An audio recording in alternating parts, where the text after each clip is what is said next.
Empezamos pues en orden de llegada con Daniel Muñoz. Bueno, buenas noches.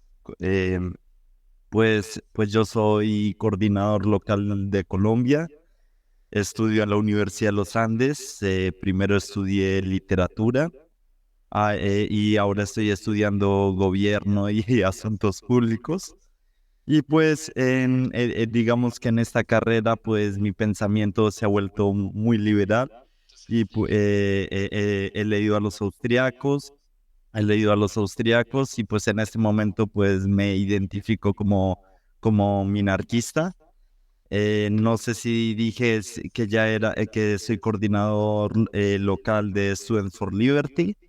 Y, y Cicerón es un autor que me ha gustado muchísimo. Cuando vi latín en literatura, pues traduje a Cicerón, también nos ponían mucho a leer a Cicerón y pues le tomé bastante gusto y pues no perdí la ocasión de participar en este club cuando lo vi en Instagram. ¿Qué tal, Daniel? Un gran gusto. Wow. Eres el único integrante en realidad que tenemos que es fuera del Perú en el club. Bueno, literatura es el primer estudiante de literatura que conozco. Más bien voy a aprovechar para presentarme yo, porque yo también soy estudiante local de Students for Liberty. Soy coordinador local. Eh, ¿Has leído a los austriacos? Eso es realmente sorprendente. ¿Qué, a qué autores has leído? Pues digamos que pues empecé con o sea, no con, con los austriacos, pero en literatura sí leí a Smith, a Ricardo, también leí a Marx, pero digamos que en gobierno empecé a leer, empecé con Mises, empecé con la acción humana. Yo sé que no es el mejor libro para iniciar, pero me cambió muchísimo la mentalidad. Yo antes era muy conservador y pues ahí empezó mi camino hacia el liberalismo y a partir de ahí pues, pues he leído a Hayek, Camino de Servidumbre, he leído algunos textos de Rothbard, Hoppe. También estoy en el club de lectura de la Universidad Católica de Bogotá, donde ahí leemos varios textos, sobre todo textos de los austriacos. Y pues nada, sí, sigo en el camino de conocimiento. Vaya, qué, qué interesante. Muchas gracias, Daniel. Es realmente para nosotros un honor tenerte aquí. Este proyecto ha empezado como un pequeño club de lectura de mi universidad, porque de hecho en mi universidad, en mi facultad, no tenemos club de lectura y yo estaba buscando la manera de crearlo. Lo he expandido con otros compañeros más para unirlo pues con Students for Liberty y tratar de que llegue más gente. Es realmente un gusto tenerte aquí.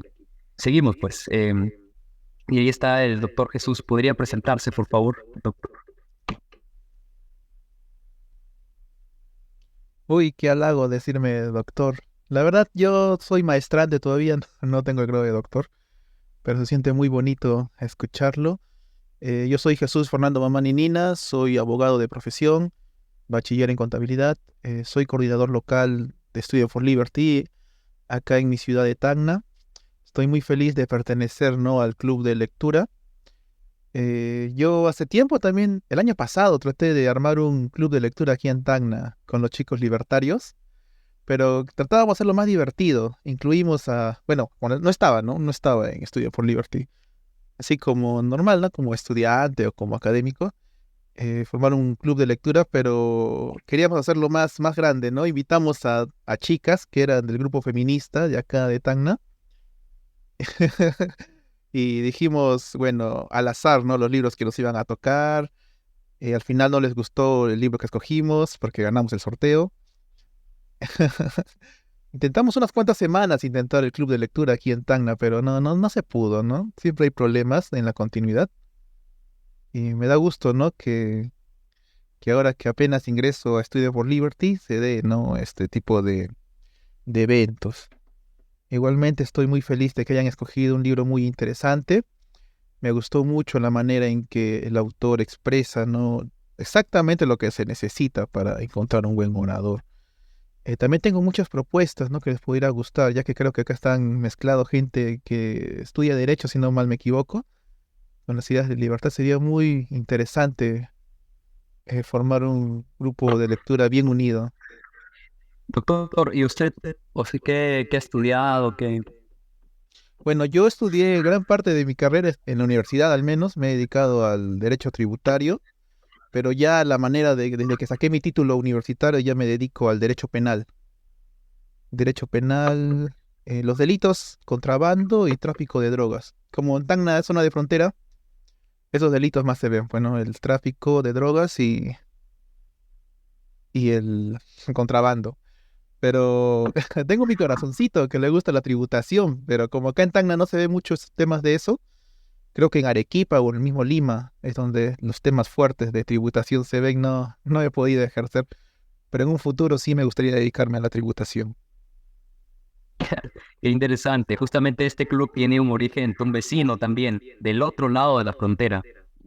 Justamente tenemos aquí la misma situación, lo que más dinero da pues son delitos aduaneros, no, evasión de lo que viene siendo las típicas controles aduaneros que se dan aquí o el traer petróleo de Ecuador para la zona peruana.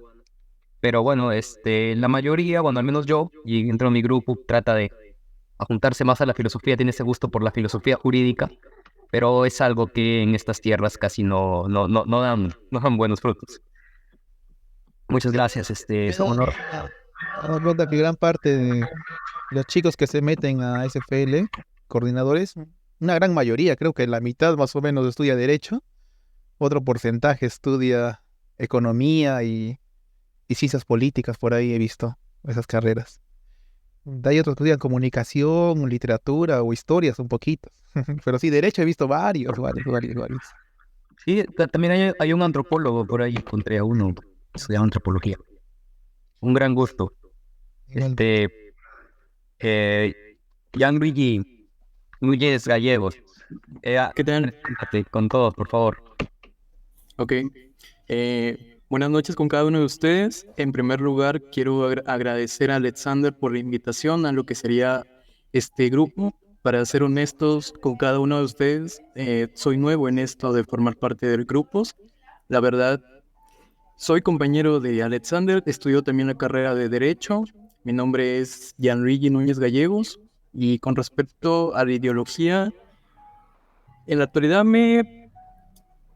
mm, opto por lo que sería el liberalismo, pero también estoy en constante preparación y estudio para poder llegar a mejores conclusiones o quién sabe, uno nunca sabe lo que puede pasar. Muchas gracias, Jan. En general, él es un compañero mío que se está en mis proyectos, siempre me apoya. Con él hemos empezado juntos prácticamente el descubrir el liberalismo. Yo tenía algunos tintes ya. Él es parte del proyecto anterior de este club. Nosotros ya hemos leído dos escritos ya.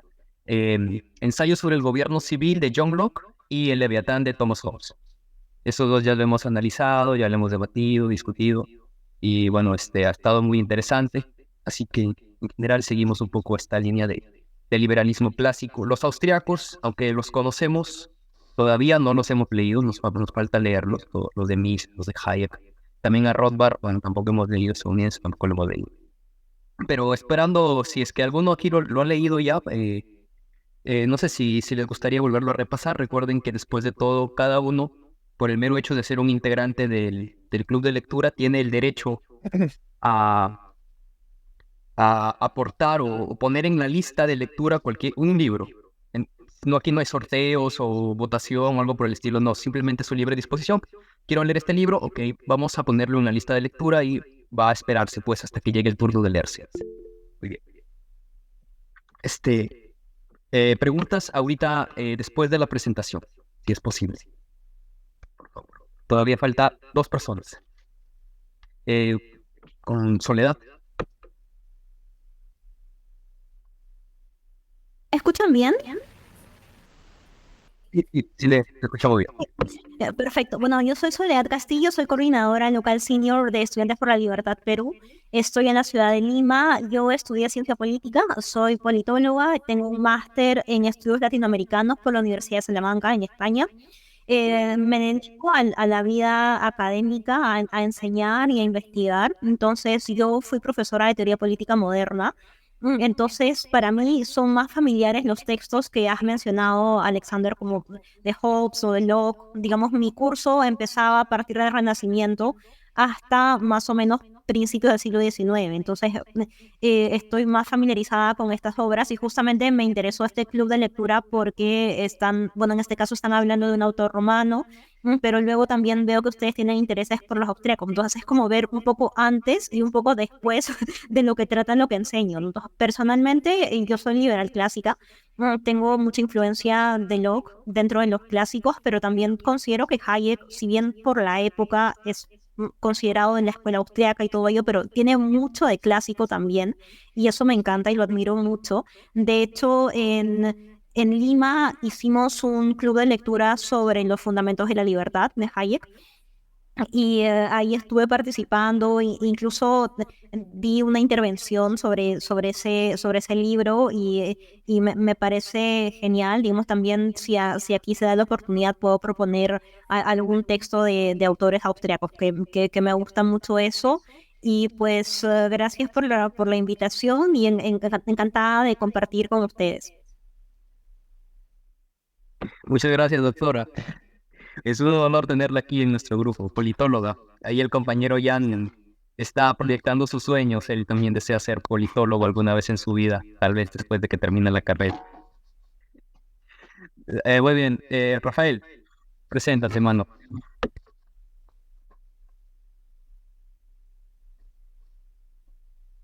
¿Estás ahí?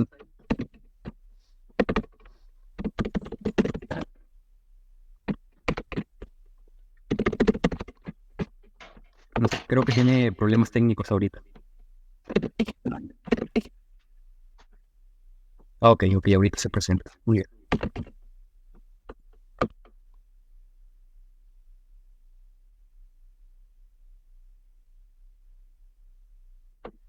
Dar más bien un contexto de todo esto.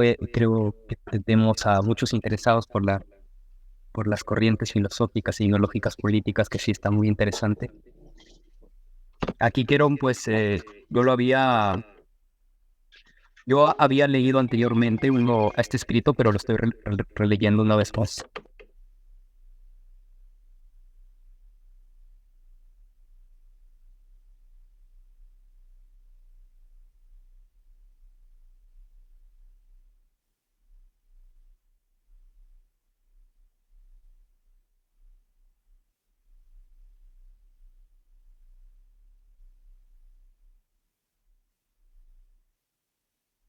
Creo que ya ingresó.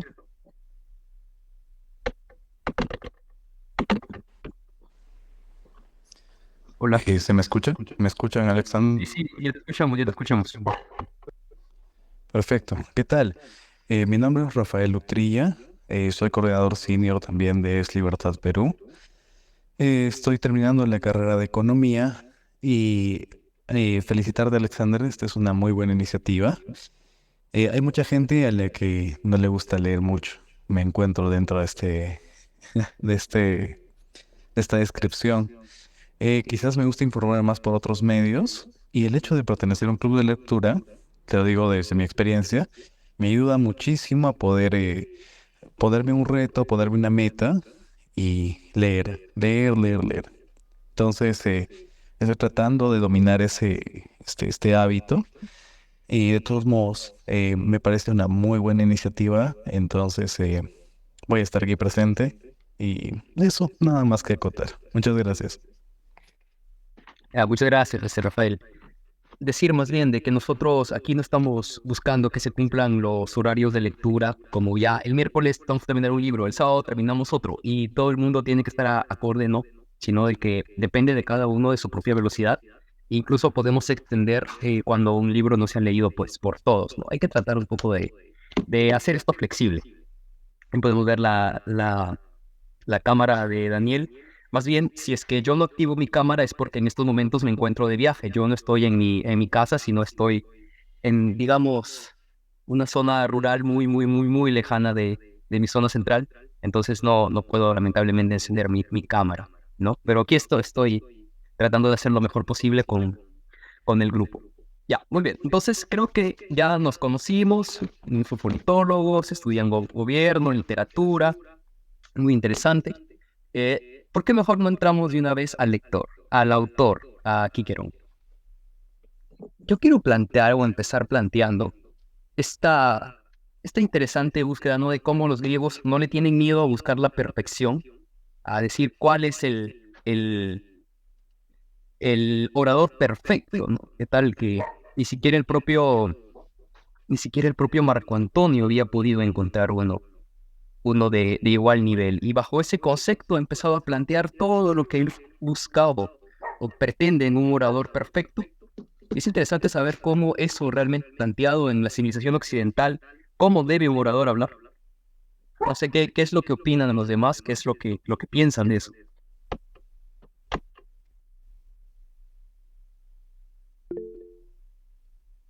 Aquí no es necesario levantar la mano ni nada, pueden hablar así de frente. A ver, tú tenías una pregunta, ¿verdad, Daniel? Que en un momento. No, era sobre eso que si el viernes no están haciendo nada, a las 5 de la tarde tenemos un club de lectura que es presencial y virtual sobre en libertad, o sea, de un grupo que se llama Libertandes, que es un grupo que trata de promover las ideas de la libertad en la Universidad de los Andes, la universidad donde estudio. Y era eso, pero sobre Cicerón. Sobre Cicerón, o sea, Cicerón habla que el orador perfecto no solamente es el orador que utiliza bien el discurso, no solamente es el orador que convence a la gente, que es como creen los sofistas, que es un buen orador, sino que el buen orador para Cicerón es el hombre íntegro, el hombre que sigue la virtus romana, y es un hombre completo, es un hombre con virtus y por lo tanto es un hombre que puede hablar con propiedad de las cosas. Y eso es muy importante para Cicerón. También usaban mucho el decoro. Esta, no, esta forma de medir en qué momento decir las cosas y cuándo no decirlas, con quién decirlas, con qué ejemplo.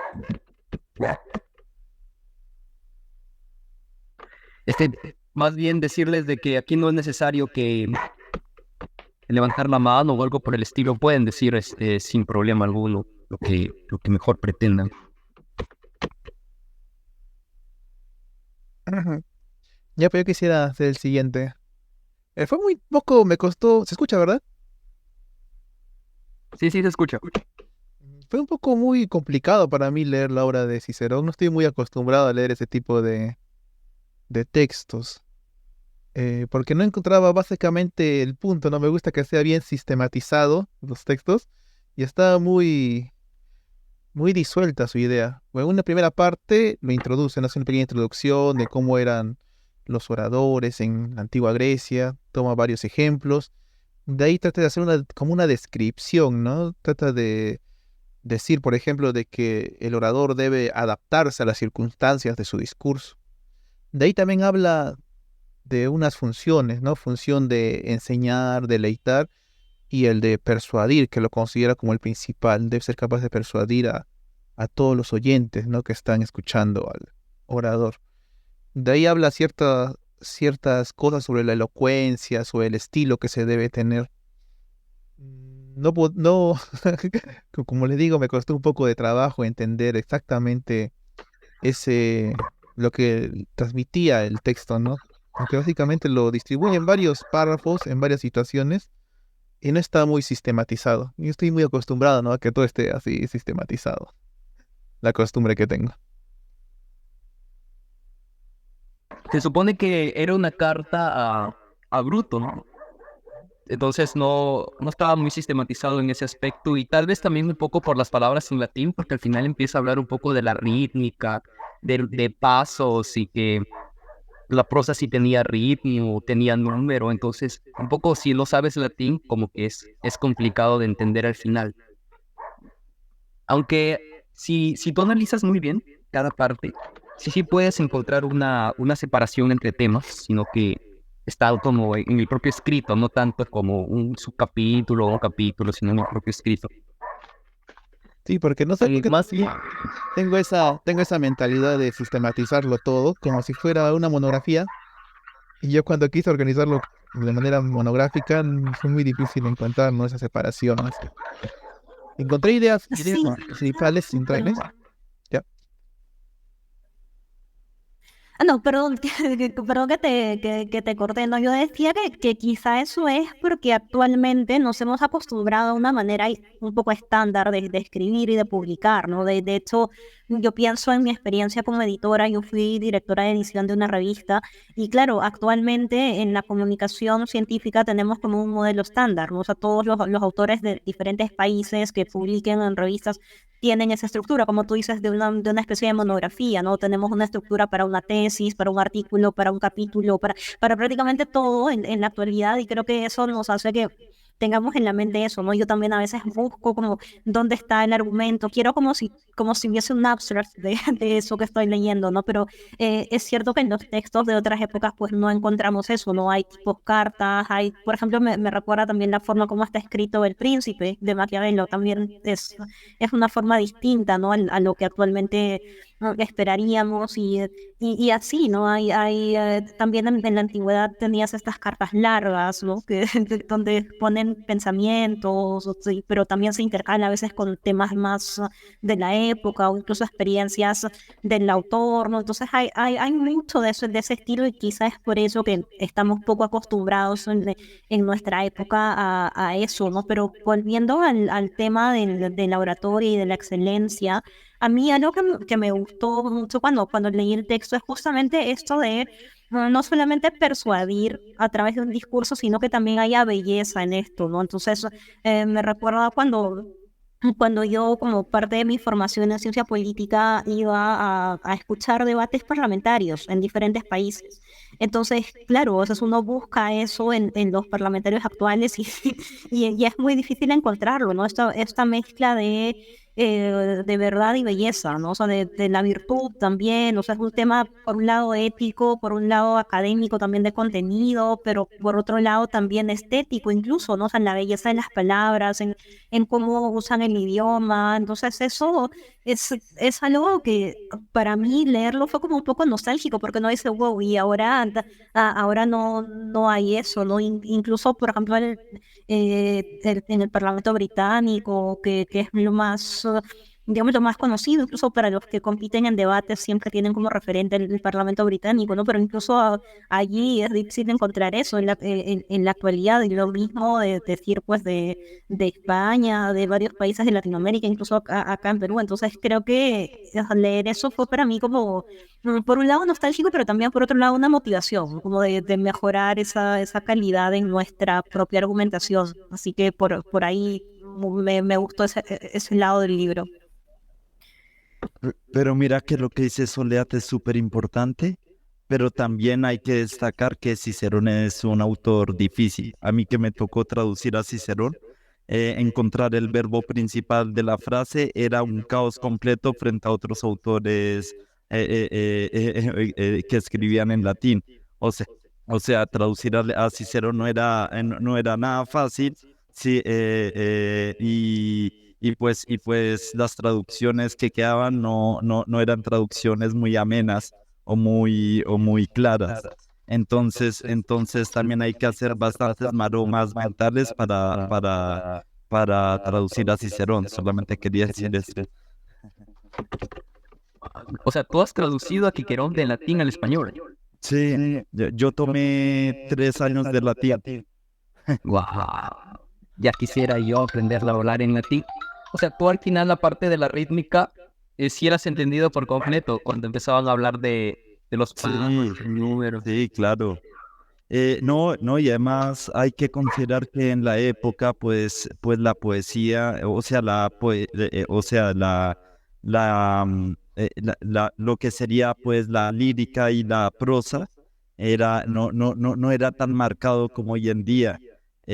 Por ejemplo, a los autores latinos, y en Roma se consideraba que utilizar rima era una cosa completamente infantil, y pues el orador, los discursos tenían mucho como de la parte de poética, aunque fuera prosa. Y eso es bastante difícil cuando lo traduces, porque muchas veces hacían una concatenación de figuras literarias, y esas figuras literarias pues hacían que el verbo se perdiera completamente, y otras cosas, pero no los aburro más. Hay un fenómeno que habla, Quiquero, que los antiguos hablaban de un modo y los nuevos romanos o los nuevos latinos hablaban de un modo distinto, como esto de obviar la última vocal, creo, cuando había repetición, obviar la última letra. ¿Puedes hablarnos un poco de eso? Pues es que lo que sucede es que más o menos en la época de Cicerón y un poco antes, pues la gente empezó a simplificar el latín. O sea, la gente común y corriente, digamos, ya no hablaba con las 5 declinaciones, sino que solamente utilizaba 3 declinaciones. Y muchas veces, y pues la declinación, los alemanes saben un poco eso porque todavía utilizan declinaciones, pero por ejemplo, la función, ellos no existen, en el latín no existen los artículos no existen. Lo que le da función a la palabra es la declinación, que es como la terminación de la palabra. Eso es un poco complejo al inicio de entender, porque nosotros no usamos declinaciones. Pero entonces, cuando la frase era demasiado obvia, o sea, se entendía por el contexto, pues la gente común, el que hablaba latín comúnmente, pues omitía parte de la declinación, parte de la última, o la última sílaba de la palabra, como para hablar más rápido. Entonces como que se distorsionaba muchísimo el latín, y pues existía el latín culto, que es el que habla Cicerón, y es el que se hablaba en el Senado, que es el latín pues que siempre se ha hablado, el latín con las 5 declinaciones, el latín gramaticalmente correcto. Y está un latín vulgar, que no se le debería llamar latín vulgar, sino más latín popular, que era el latín que se hablaba, que hablaba pues la gente común.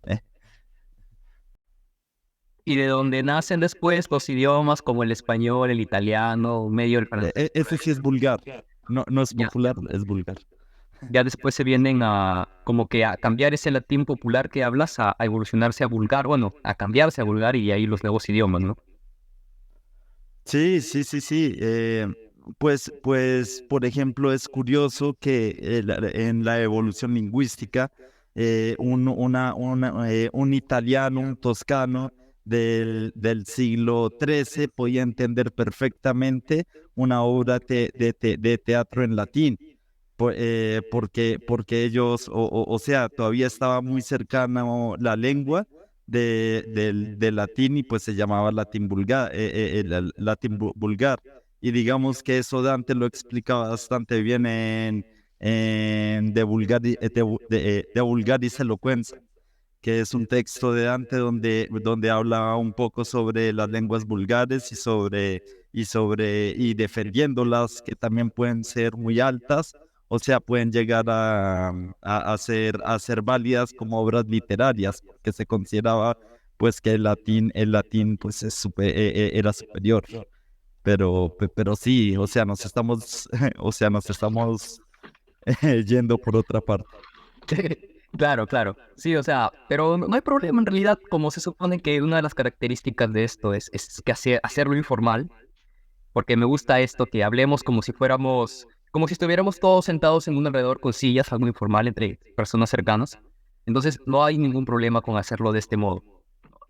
Pero hay que regresar al tema de todas formas. Aquí Soledad nos dice en los comentarios: me recuerda cuando hace muchos años me hicieron leer la versión original de La Divina Comedia. es un tema apasionante la historia del italiano. ¿Sabes hablar italiano, Soledad?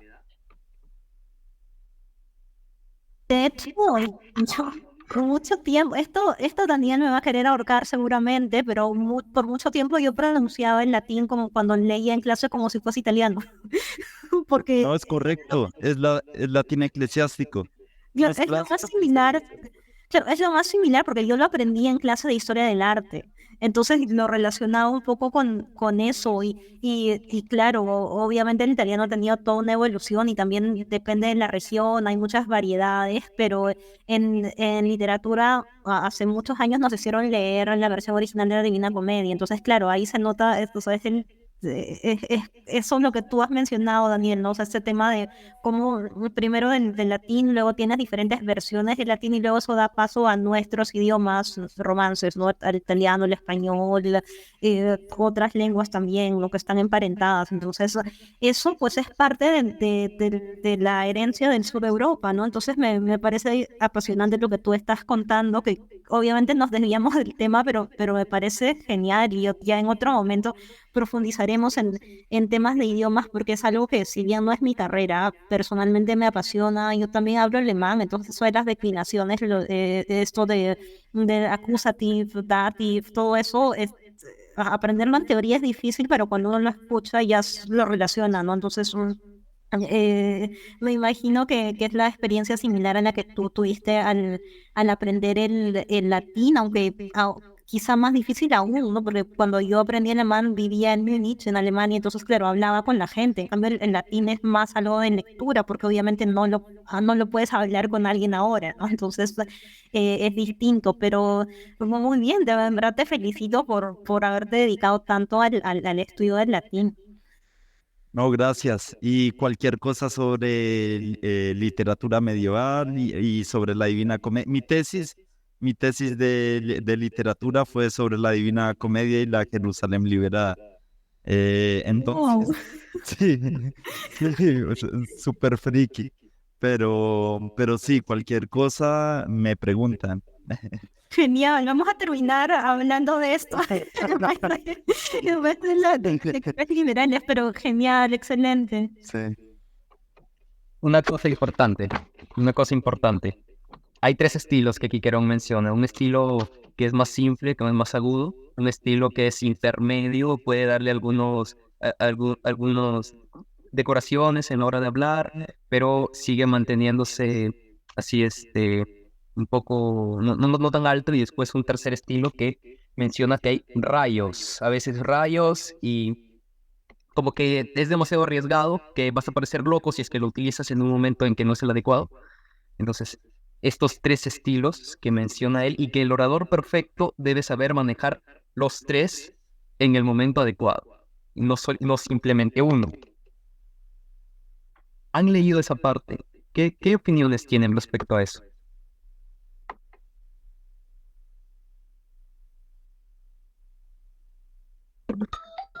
Bueno, no sé si recuerdan el discurso de Alan García.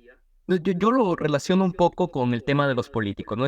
Hay políticos que como que usan este modelo de rayos en sus discursos, especialmente Alan García lo veo así. Pero entonces Alan García estaría lejos de ser orador perfecto bajo el modelo de Quiquerón porque no utiliza ni este modelo que parece como hablado, ni tampoco un modelo un poco más sutil, no tan adornado, ¿no? ¿O será que él sí utiliza los tres al mismo tiempo?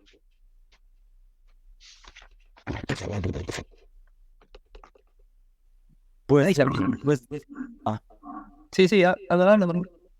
pero no quiero hablar yo solo. Pero, pero digamos que sí es curioso eso, debido o sea, para Cicerón el orador se tenía que adecuar, se tenía que adecuar a su público. Y digamos que un orador que no se adecua a su público es un mal orador, o sea, un orador que siempre utiliza el mismo discurso, utiliza el mismo tono, utiliza las mismas frases, pues es un orador que es incompleto. Y es curioso porque Cicerón en varios textos, como por ejemplo las cartas de a Catilina, si mal no estoy, él critica muchísimo a los sofistas y precisamente eso era lo que enseñaban los sofistas en esa época. Pero sí, o sea,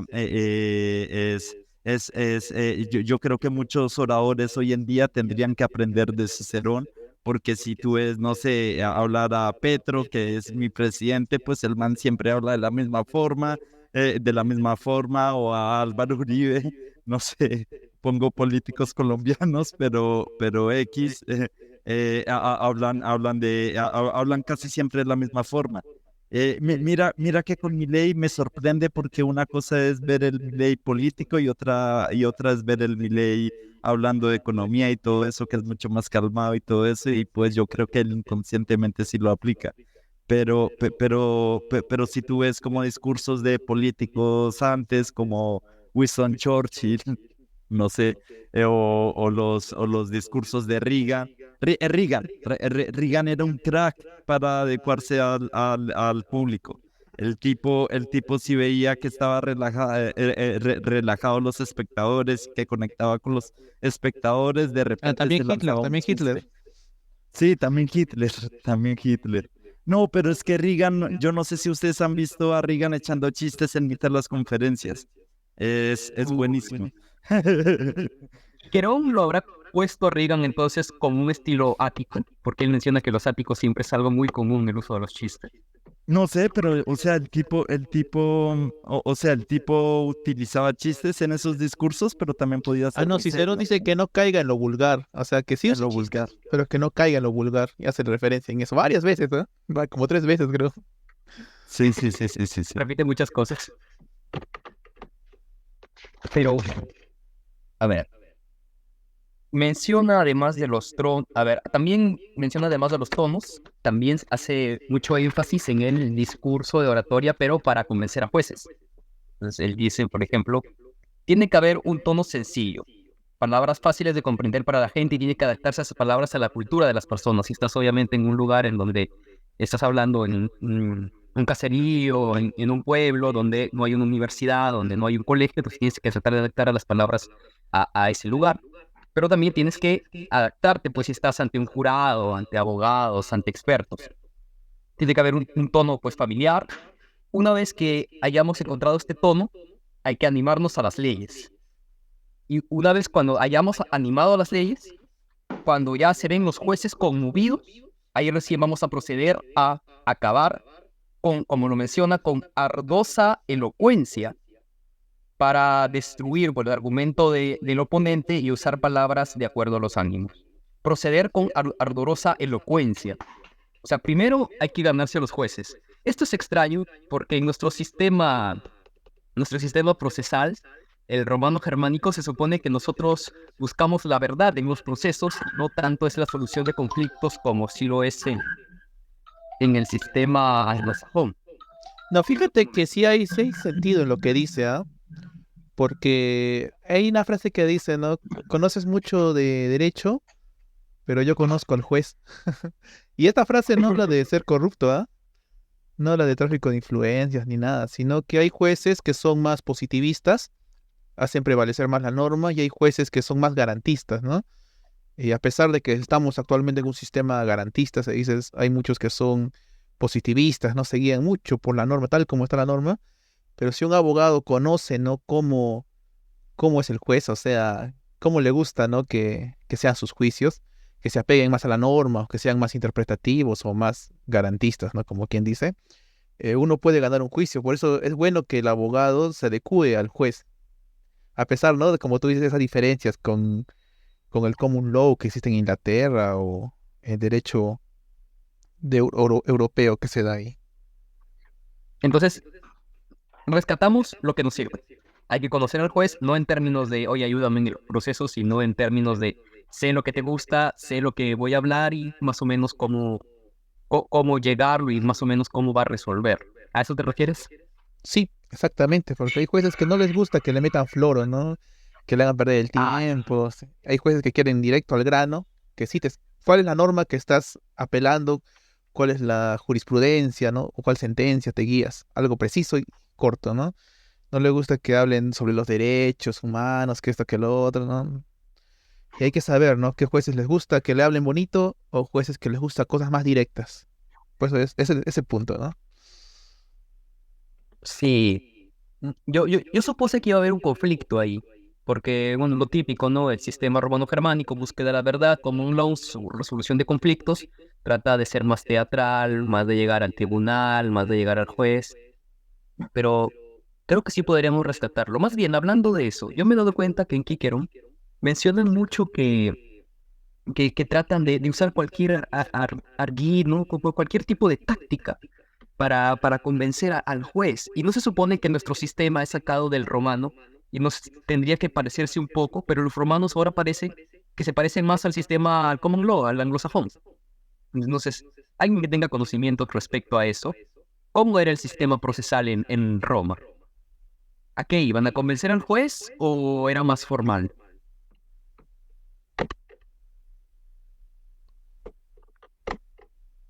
Habla adelante, yo sé que quieres hablar, hazlo.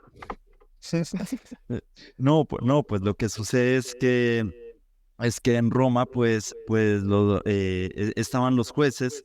O bueno, primero Roma, pues mucha gente se confunde porque cree que es o sea, que el derecho romano pues se basa en el Corpus Juris Civilis. Que es pues el texto que redactó Justiniano ya en el ya en el siglo sexto. Pero en realidad estaban las 12 tablas del Foro Romano, que eran pues las 12 leyes que pues guiaban toda la justicia dentro del Imperio Romano. Y el juez muchas veces pues era un juez local, un juez que se le daba pues la potestad desde Roma para solucionar un problema, pero y que tenía pues que tener esta idea de las 12 principales leyes, pero muchas veces era solamente un mediador, no era como el juez que vemos hoy en día, que es un juez pues que tiene mucho conocimiento sobre la ley y sobre la extensa ley y todo eso, sino que muchas veces solamente era una persona que sabía mediar problemas y que escuchaba ambas partes y que daba una solución. Entonces digamos que dista bastante a lo que sería pues el juez moderno o el juez en nuestros sistemas. Pues, pero yo no, o sea, yo no vi derecho romano. Yo creo que alguien que haya visto derecho romano puede hablar con más propiedad sobre eso. Bueno, respecto al derecho penal, los romanos no se fijaban mucho en la opinión del público, ¿no? Se ceñían de manera muy rígida en la norma. Lo mismo en el derecho de civil, ¿no? De las propiedades, que es donde más resaltan. No había mucho campo a la interpretación. Se guiaban simplemente por lo que estaba escrito, ¿no? Si decía que a tal persona se le debe castigar por, no sé, por comerciar a lo que no debía, se le castigaba, tal y como estaba escrita en la norma. No había mucho campo a la interpretación. ¿Y la norma dónde estaba escrita? Disculpa. La ley de las 12 tablas, por ejemplo, y cada, Sí, y sí, cada la ley de las pequeña, 12 tablas. y cada región también tenía sus propias normas escritas, más que todo en el ámbito Había fiscal. Ajá. había un tabernáculo, era como una plaza. Pero la ley era acumulativa, o sea, como que iban registrando cada sentencia y más o menos iban guiando por ahí, No. según lo que tengo Esa, entendido. esa estrategia de las sentencias viene del germánico, no viene del romano. Esa es más jurisprudencia, ¿no? Como quien diría, seguía más en el Me en derecho equivoqué, me germánico. equivoqué. La, Es que, la, es, el taber... Sí, sí, adelante, adelante. no, es que una vez escuché hablar a Basto sobre eso y que era bastante anárquico el derecho romano, sobre todo antes de Justiniano, y hablaba como de la anarquía dentro del derecho romano.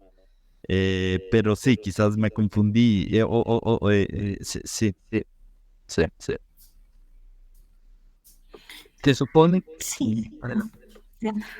No, no, sí, sí, en eso quisiera escuchar la opinión de los chicos que estudian Derecho, que son abogados, porque a mí también me pasó un poco similar a lo que tú dices, Alexander, que cuando leí esa parte me pareció mucho más adaptada a un sistema de common law, a un sistema como anglosajón, o en general a un sistema en el cual la persona que juzga, un juez o un jurado también, o sea, si son varias personas que componen un jurado, que tienen como más margen para innovar, algo así, porque claro, si solamente aplicas al pie de la letra lo que está escrito en la norma, entonces no tienes tanta capacidad para innovar y entonces no sería quizá tan útil que te puedan persuadir aplicando una buena retórica o algo así, ¿no? En cambio, si es que tienes margen para cambiar las cosas, para innovar, para poder aplicar un poco más tu interpretación, entonces ahí sí tiene más caso que te persuadan. Entonces yo lo veía así, me parecía un poco más adaptado a ese tipo de sistemas, ¿no? Y justamente creo que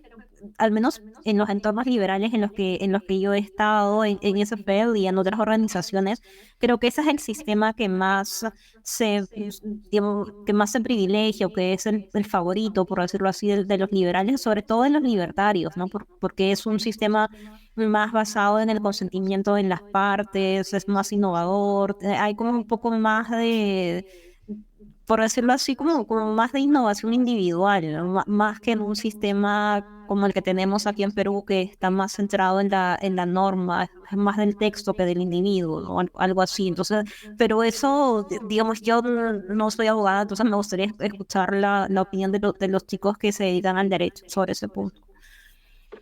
Más bien, hablando de derecho, quiero hacer una pequeña coma.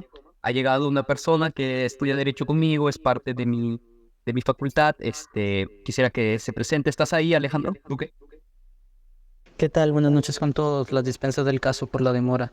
Tengo unos problemas de internet, pero trataré de conectarme durante toda la reunión si es que se me es posible. Como lo menciona Alexander, soy compañero de la misma Facultad de Derecho y Ciencias Políticas. Mi nombre es Alejandro Duque y en este momento, igual que Alexander, nos encontramos cursando el sexto ciclo de la carrera de Derecho. Somos pregraditos todavía, lamentablemente, y algo curioso es que a nosotros en nuestra facultad se nos cortó el derecho romano, así que no podríamos hablar mucho de derecho romano porque lo reemplazaron por historia del derecho peruano y latinoamericano.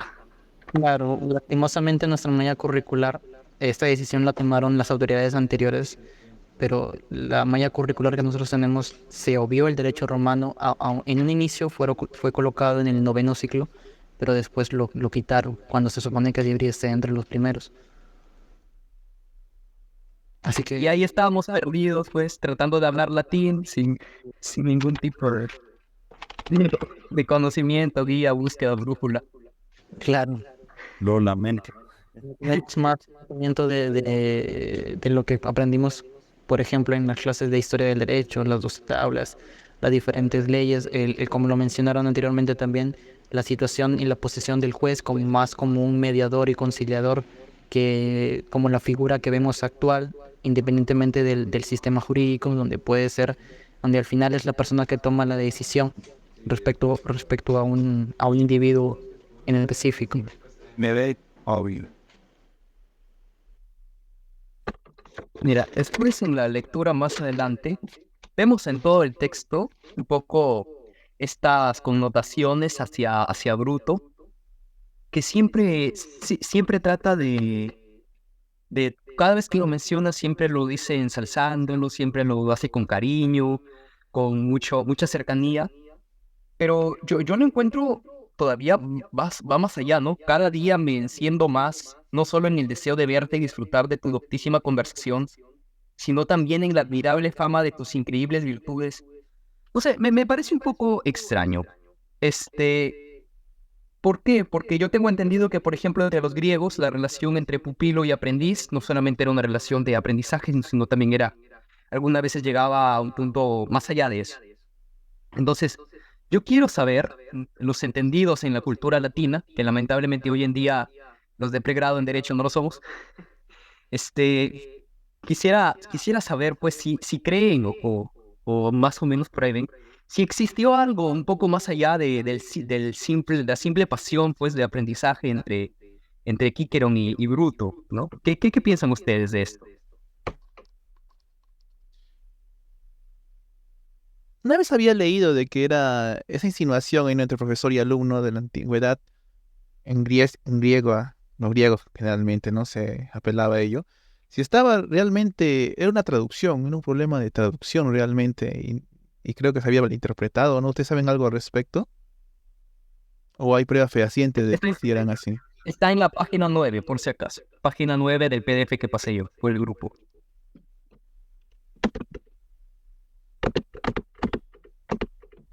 En el último párrafo. Pero, o sea, yo creo que, o sea, no es tanto como en el mundo griego, de que pues tú tienes un maestro, o sea, en Roma era muy habitual, en Roma era muy habitual que gente que sabía de un tema, si tú eras patricio, viniera y te enseñara sobre ese tema y tú lo llamabas maestro. Digamos, hay una novela que se llama Marco Aurelio y los límites del imperio, que es como narrada en primera persona por Marco Aurelio cuando ya está viejo. Y pues precisamente relata pues la parte de los maestros que tuvo y todo eso.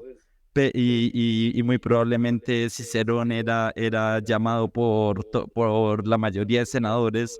Bruto, o cuando fue escrito esto, creo que Bruto todavía no estaba en política, pero estaba entrando en política. Muy probablemente Cicerón sí le pudo dar algunas clases a Bruto sobre oratoria, debido a que pues Cicerón era el que más sabía de oratoria en ese momento en Roma. Entonces, pero yo no creo que sea como esa unión tan fuerte que tenían, pues, por ejemplo, en Grecia, pues, que tu maestro era un único maestro y que digamos que tú te identificabas como pupilo de ese maestro, como fue la escuela socrática de filosofía, que pues Sócrates fue o sea, Sócrates tuvo una concatenación de alumnos, luego Platón, luego Aristóteles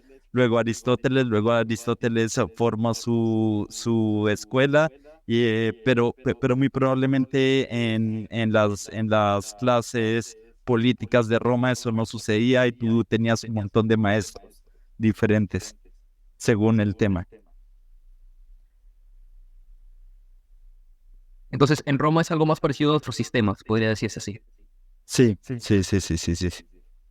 Y claro, Si eras patricio. ya. Porque, bueno, yo en todo el texto aprecio esta unión que existe, no sé si como aprendiz y como pupilo, o como aprendiz y maestro, pero sí noto una cercanía, tal vez incluso como iguales, porque dice, necesito esta doctísima conversación. O sea, trata y busca, creo que supongo que se entretiene hablando con Bruto, como ahorita estamos hablando, pues como nosotros. Mi pregunta era, a mí como occidental de esta época, se me hace muy extraño, pues, que digan cada día me enciendo más, o estas palabras tan fuertes. Y yo, según sepa, los griegos tenían una aceptación típica de las relaciones homosexuales. Los latinos, no lo sé. Entonces, a eso voy, esa era mi pregunta. No, los latinos si te daban era un deshonor, pero si tú dabas estaba bien. No, es que es muy entendible esa lógica. Parece, me parece muy factible. Me parece muy factible. Oye. Entonces, hay que educarse en todo tipo de discurso, es algo que menciona muchísimo Cicerón, que no simplemente tienes que dominar uno, sino que por ejemplo, para usar este modelo de rayos que yo le llamo así, este tipo que habla demasiado, uno tiene que dominar los dos anteriores. Y además uno tiene que adquirir vocabulario, obviamente, y usar número y ritmo. También menciona mucho a Isócrates, que lo coloca como uno de los grandes, ¿no? Confiesa haber buscado un intento de armonía en el Panatenaico, porque no había escrito para convencer a los jueces, sino para deleitar los oídos. Y Sócrates, ¿alguien tiene una idea de este personaje? ¿Quién fue él? No sé, por ahí Soledad Castillo, Utrilla.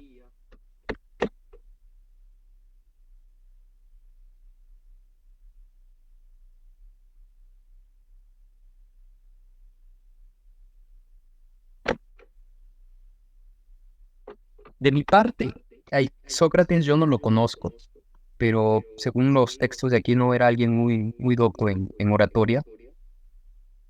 Después también está Trasímaco, Calcedonio, Gorgias Leontino, que son anteriores a Isócrates, parece. Y después siguen más personas mucho más doctas en ese. Pero entonces, después de toda esta controversia que hace Marco Tulio Cicerón, el orador perfecto no simplemente queda en una idea, ¿no? En el mundo de las ideas de Sócrates, o creo que era. Realmente no señala a nadie como un orador perfecto, porque todavía no había llegado en ese momento.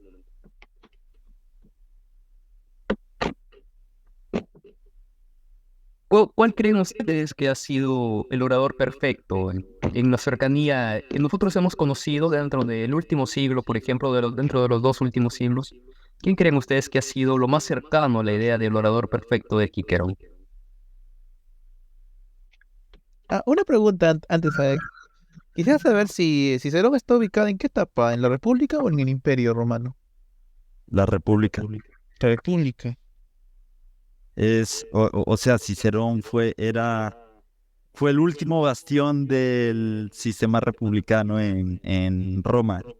Y digamos que era tomado como el senador perfecto en esa época. Y pues Cicerón fue parte de los cesaricidas. Y sí. Mira, porque algo estaban hablando, ¿no?, de los juicios que había en Roma, y en una etapa de la República empezaron a haber jurados, o sea, había un jurado, había un pretor, y el sistema era acusatorio. Luego al final, en el Imperio, se volvió más inquisitivo. Solo para agregar. Pero creo que eso tenía que ver con la gravedad. O sea, cuando era acusatorio en la República y había un jurado, el jurado sí intervenía y el juez dictaba la pena. O sea, el jurado decía si era verdad o falso, ¿no? O sea, está inocente o culpable, ¿no? Y ya en el Imperio se volvió más inquisitivo y ya le dieron más facultades al juez. Eso nomás para aclarar, ¿no? Hay un libro, hay otra novela histórica que se llama César soy yo. Roma soy yo, que es sobre Julio César, y de Santiago Posteguillo. Hay mucha gente que no le gusta Santiago Posteguillo, pero a mí me gusta bastante porque le echa mucha novela, o sea, noveliza mucho la historia. Pero esa novela, la que estoy diciendo, relata muy bien cómo era un juicio grande en Roma. Julio César tiene que hacer de abogado y a unos ciudadanos de una región de Macedonia que no me acuerdo, contra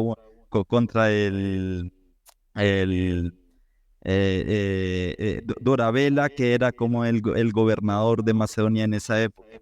Y es súper interesante porque ahí Julio César utiliza todos los mecanismos de oratoria posibles y que Cicerón narra acá. Es súper interesante esa novela. ¿Cómo se llamaba la obra? Roma soy yo. Y ya sacaron el segundo libro. No me lo he leído.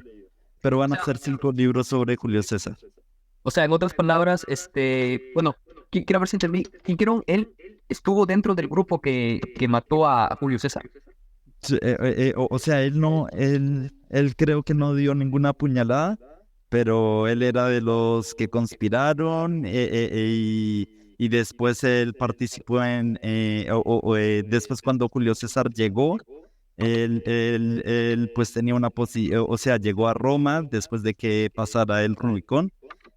Pues Julio César tenía una posición bastante o sea, Cicerón no se quiso o sea, se puso en contra de Julio César y no se quiso no quiso cambiar de opinión porque tenía como unos principios muy sólidos y lo terminaron ejecutando a Cicerón. Bueno, él se terminó suicidando por orden de Julio César. No me parece que Cicerón fue asesinado. por orden de Julio César. Recuerdo incluso que, Sí. a ver, no, ¿cómo era la frase que le mencionó a su ejecutor? Era algo así como, No, no, suicidó. sí, sí, Sí, porque o sea, si aún ven, busco en Wikipedia, pero estoy casi seguro de eso. en Wikipedia. No. Poderosa Wikipedia. Poderosa Wikipedia.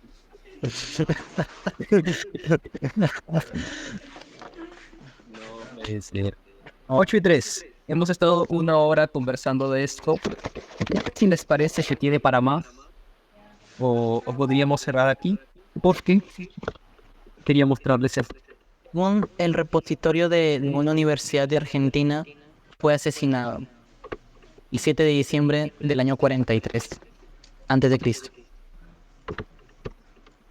Recuerdo por una frase que más o menos iba mencionaba su ejecutor, que decía, adelante soldado, es incorrecto lo que haces, pero al menos dame correctamente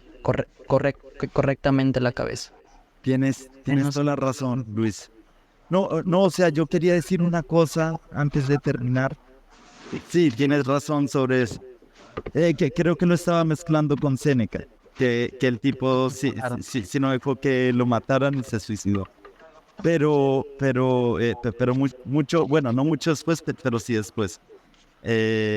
No, o sea, yo solamente, es que tenemos también un club de debate en Libertades y justamente hice una exposición sobre oratoria y sobre historia de la oratoria. Y en esa exposición sobre historia de la oratoria, pues hablamos de esta contradicción entre los sofistas y pues la escuela más de Cicerón, un poco más estoica sobre el orador. Entonces el dilema era, la verdad lo da el discurso, como decían los sofistas. O sea, como no podemos comprender la verdad, la verdad sería pues la verdad que le hacemos creer a la gente, o el orador es esa persona íntegra, esa persona con principios, esa persona estudiada, esa persona elevada que logra ejemplificar la verdad por medio de su vida y no solo y expresársela al resto de las personas. Digamos que está esa dicotomía, porque digamos que la otra escuela en esa época eran los sofistas, y los sofistas eran como eran los profesores de dialéctica que además profesaban pues una filosofía bastante cínica sobre la vida. Entonces sí, no, está esa pregunta, y además hoy en día los políticos se acercan más a la idea de Cicerón sobre el orador, o se acercan más a la idea de los sofistas que lo único que importa es convencer a la gente de tu verdad, y que lo que importa es tu verdad. Yo creo que eso es interesante. La verdad no existe, es lo que decían por ahí. ¿Será que son los sofistas de la época actual? O sea, Cicerón te mataría si le dices eso, que la verdad no existe. Sí, porque de hecho, Cicerón también hablaba de la ética en la oratoria y la moral. Y para Creo que lo continuamos para el próximo sábado, ¿no? De ahí planeamos ya qué libro continuar, ¿no? sí, Parece en realidad sí, estaría muy bien. Podríamos crearlo hasta el próximo sábado, este debate. más bien sobre los libros. Yo tenía propuestas, por ejemplo, no sé, creo que la mayoría son coordinadores de SFL. ¿Han visto ustedes en los cursos que hay en SFL sobre Low, no sé qué, 101, Low 202, algo así? ¿Vieron? Son páginas en inglés que están como cursos. Hay un montón de lecturas ahí, pero que están en inglés. Y ya, yo vi la primera lectura que había ahí en ese curso, que era On Moral and Legal Justification, de Roger Pillock, no sé cómo se pronuncia. Ya, la cuestión que yo lo traduje. Sería bueno leer esa primera paper, PDF, bueno, ese libro, porque habla mucho sobre la moralidad y la ley, ¿no? Ya que esto se llama sobre derecho y libertad, creo. no sé, lo vi muy interesante, güey. De hecho, podríamos ver todos los textos que ahí recomienda ese curso de Law 101, ese curso de SFL, pero ya traducirlos, porque todo está en inglés, güey. Todo está en inglés y podríamos avanzar eso. O sea, yo lo veo interesante, ¿eh? Así que opino. Ya, está bien. Sí, es genial. ¿Podrías compartir tu traducción por el grupo, quizá? Y ahí lo vamos revisando. Ya, está bien, se lo comparto. Hay una parte Porque- también que aquí quiero mencionar. Nada, continúa. No sé si... Ya quería cambiar de tema en realidad, pero sigue. Pues, Y solo decir eso nomás, porque la mayoría de ese curso de introducción, no SFL, sobre Law, también hay philosophy, ¿no? Sobre filosofía. Ya, pero los de Law me llamaron la atención, pues. Pero la mayoría de textos está en inglés. Por eso traduje. Ahorita voy a pasar la traducción ya por el grupo. Hay una parte en Quiquerón hablando de esto, de que la verdad no existe y que sí. ¿Cómo se supone que hemos encontrado paralelismos con la realidad actual, con la realidad de la época romana? Hay una parte en que menciona la dialéctica y la elocuencia, y que la dialéctica lo que hacía era el puño cerrado y la elocuencia la palma extendida. Y como es, no sé si, creo que aquí ya se dieron cuenta, ¿no? Del paralelismo que hay con eso. La dialéctica, la lucha de clases, la lucha de dos ideas que da una conclusión. Tesis, antítesis y respuesta, ¿no? Y la oratoria. Mención, Diego, Daniel. No. Que igual eso es un presentismo horroroso gracias a Hegel. Pero la dialéctica no solamente es una forma o sea, no es solamente una forma, no es solamente una herramienta del orador, sino que es una herramienta en la filosofía para encontrar la verdad a partir de a partir de la contradicción. O sea, ¿qué es lo que hace Hegel después y lo que hace Marx después? Pero hay que tener mucho cuidado que no tenemos que ser temerosos con la dialéctica solamente porque lo utilice Marx. O sea, la dialéctica es un campo tremendamente amplio y digamos que utilizado por un montón de otros filósofos. De hecho, todo el sistema procesal está basado en dialéctica. Tesis, antítesis y una conclusión. Recuerdo, disculpa que te interrumpa, hay un libro de Sartre que se llama Crítica a la razón dialéctica y justo lo quería mencionar con respecto a la verdad y comparte mucho una teoría que yo vi después que está dentro de la teoría del conocimiento, que nos menciona que la verdad existe, no es absoluta, pero con respecto a la percepción para generar verdad, vamos a encontrar o vamos a crear verdad cuando sea comprobable a través de cualquier medio, ¿no? Por ejemplo, me acuerdo que yo realicé un ensayo de teoría de conocimiento respecto a eso. En este caso tomé de ejemplo el atentado a las Torres Gemelas, que hasta el día de hoy se sigue conociendo que es un atentado terrorista. Entonces, desde mi parecer, como lo grafiqué y de acuerdo a esta teoría, la verdad de respecto a esta situación es que el accidente o la situación de las Torres Gemelas fue un atentado. ¿Cómo vamos a confiar o cómo se genera esa confianza de que esta es la verdad? A través de toda esta, puedo decir, difusión que realizaron los medios, que habló diferentes entes, diferentes personas, políticos, personas influyentes del país. Fue una situación que a nivel mundial, esta afirmación fue tan potente, es decir, lo que nos mostraron fue tan, entre comillas, confiable que lo aceptan como verdad, ¿no? En resumen, respecto a la verdad, pienso yo que es todo aquello que pueda ser comprobable. Entonces, ahí sí hay una verdad o no hay una verdad. ¿La verdad tiene que ver con los hechos o tiene que ver con las pruebas? Con ambas cosas. Tú sabes, me acuerdo con la frase que siempre te menciono, la verdad no es absoluta. Entonces, hasta que no exista otros hechos, asimismo otras pruebas que puedan solayar esa verdad, vamos a seguir creyendo la anterior premisa.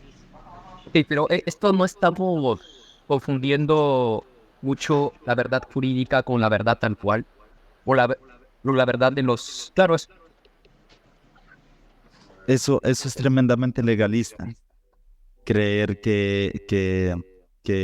o sea, eso de la verdad jurídica es tremendamente legalista.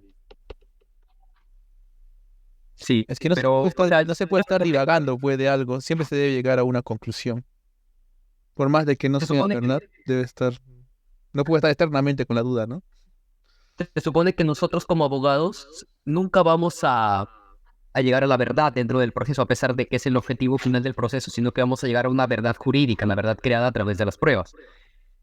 Entonces, pero ese concepto de verdad que nosotros tenemos, lo hacemos por utilidad, porque la verdad es tan difícil de alcanzar para el ser humano que es necesario hacer este proceso. Pero esto debemos de ampliarlo al nivel exterior. Si sabemos que existe una verdad, o sea, no le veo mucho sentido a eso. Pero como tú dices, es interesante la idea de Sartre. Más bien, hablando de estos filósofos, ahorita que estamos hablando de varios autores, sería bueno proponer, no como para finalizar, no, sino para simplemente, para tenerlo en la lista, porque la lista está muy bonita lo que estamos hablando. Una lista de lectura o lo que quieren, más o menos, que vayamos leyendo. Uy, mentaste, hermano. No, me quieres condenar. Buena, el anticristo del día. Pero digamos que yo sí creo esa parte de Aristóteles que dice que a través de la razón nos podemos acercar al neúmeno y podemos ir perfeccionando los fenómenos hasta acercarnos, aunque no podamos al 100% al neúmeno, que sería como la cosa en sí. Entonces yo creo que no tenemos que perder de vista que sí existe una verdad. Que podamos llegar a esa verdad es difícil. Esto suena tremendamente platónico, pero es así. O sea, es muy difícil, pero yo creo que es súper peligroso esta idea posmoderna de que pues todo es un constructo, en verdad no existe absolutamente nada establecido y que pues la verdad, o sea, la verdad es discutible en todo, o sea, que lo único que importa es el discurso que está atrás de la verdad. Entonces yo creo que hay que tener mucho cuidado en caer en ese posmodernismo de que la verdad no existe. A ver, O sea, yo sí creo dime una verdad, a ver, una verdad así absoluta. Una verdad. Tú te llamas Jesús Fernando. o sea, una verdad es que estamos hablando o cosas en sí que son muy sencillas o sea, un objeto. Nosotros siempre estamos limitados por nuestros 5 sentidos, pero no podemos, un libro, por ejemplo, pero no podemos decir que el libro no existe solamente porque como estamos limitados con nuestros 5 sentidos, no podemos percibir el libro como tal. Pero podemos, pero por ejemplo, a través de la razón o no sé, a través del método científico, podemos saber que no sé, que no percibimos un montón de matices del libro porque solamente podemos percibir una gama de colores, pero sí podemos, no sé, entender de que hay un montón de matices que no podemos percibir como seres humanos, como seres humanos, o que toda nuestra realidad está distorsionada por la curvatura de nuestros ojos. Oye, eso me recuerda a la filosofía kantiana, pero Sí. como derecho, como abogado, me había enseñado el profesor de que solo basta con democratizar, pues, ¿no? Decir, digamos, que el cielo es rojo y solo se necesita convencer a la mayoría más uno. Y el cielo es rojo. Kant habla mucho sobre el neúmeno y el fenómeno.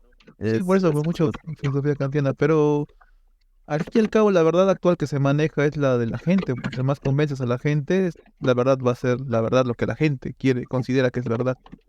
Es igual que el poder, pues el poder está donde la gente cree que está el poder, no algo así. Por mucho que Pero también encuentres, es, por mucho que encuentres una verdad que individual, lo que tú consideres, la que va a mandar va a ser la mayoría, ¿no? pero Si es ella que, considera que algo es verdad, va a ser verdad. pero o sea, yo no creo que si toda la sociedad dice que la pared que tengo atrás no sé, amarilla, yo creo que por más que lo diga todo el mundo, esa pared va a seguir siendo blanca. Entonces yo no le copio a Pero los... para ámbitos prácticos, obviamente que se va a tener en consideración a la mayoría. Yo creo que es un tema de No, o sea, yo no creo eso, y yo creo que en la búsqueda de la verdad, eso es completamente falso. O sea, esa idea sofista de que solamente por medio de convencer a la gente de un hecho ya se convierte en verdad, para mí, o sea, para mí sí hay una cosa, o sea, hay un Sí, eúmeno. es que ese es el debate, ¿no? El debate filosófico, pero a manera práctica, ¿no? Sí, bien práctica. O sea, si nos ponemos heavy metal, por más que te cambie, uy, no voy a decir eso todavía.